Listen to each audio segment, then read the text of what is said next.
If you've ever read an article and you can't find it anymore on a website, I'll explain how to get that article back by searching a website, even if it doesn't have its own search engine.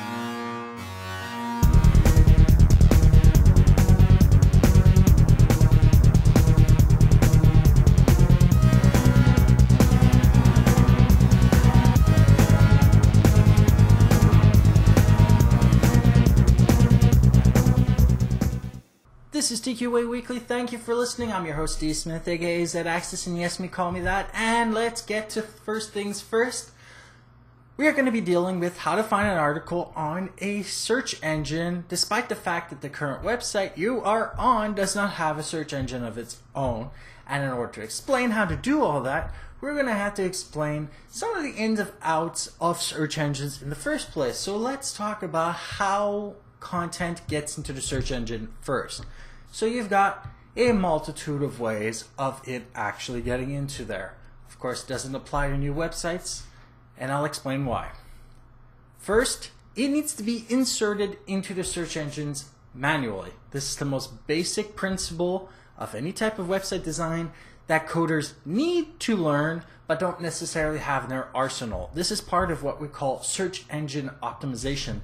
But the first step is the inclusion of the website to begin with. If it's not included, it doesn't matter how many search engine optimization tricks you apply to your website, it's not there.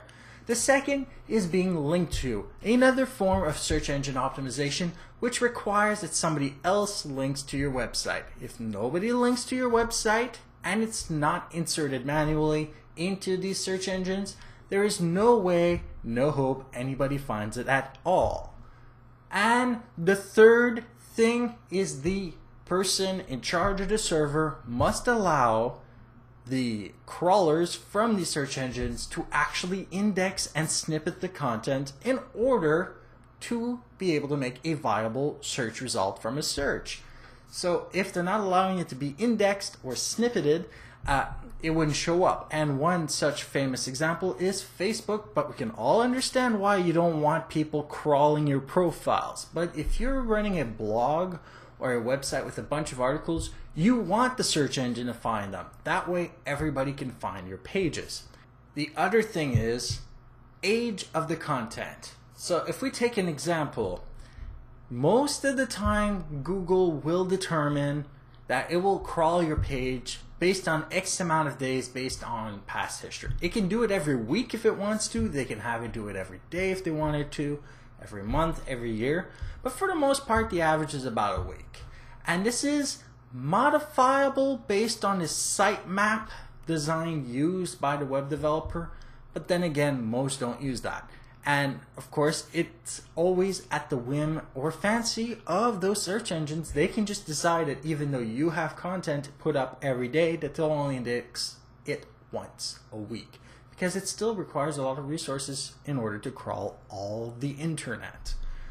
Keeping in mind that the document may need a certain amount of age to be searchable, there is a way of searching for a document on a website that allows it to be crawled, that is indexed manually or is linked to. And this is using the site attribute within the search bar of Google or Bing or any of these bigger ones. So what you would do is, by the way, it'll be down on the bottom of the screen, enter your search query of your interest. Then you'll type in space, site, colon, and the domain name of the website of interest. You do not need to put the www dot in front of it. That is basically a waste of time, basically. What this does is allows you to search that specific website and nothing else. You may get ads and whatever. It is ad supported, of course, but this is how you'll get to look into that website. If that website has a lot of content over a long amount of time, and we're talking about many years, and this trick also applies to standard queries, you can do a modified time range for that site query. So again, you would put in, and it's right down below on the screen if you're watching, the query in question, the date span that you're looking for. So let's say it's 2012 and you only want it in 2012, so it will be 2012 ... space site : and the domain name of interest for that website, and it will provide you the results, restraint to those years and that domain name. So if you have an idea of when that article you're interested in was actually published, you can narrow it down and have fewer results even on the most massive websites on the internet. Now, this is provided that the website is searchable and the article you're looking for has been scanned by bots, basically what we call these search engine crawlers. If they haven't, it wouldn't work in the first place. Now, let's say you like this specific website and you want them to have a search engine, and you can understand, of course, why they don't have one, because it does require a lot of bizarre coding to be done, and if they're not that good in coding, they may not have the time or the ability to do so. You would only need to give them the following script, which I'm going to be putting on the screen, and that you can also get, copy and paste to them basically, at tqaweekly.com/se2ep37. You'll have the HTML there for them, and it's a very simple form that they can copy and paste into your website.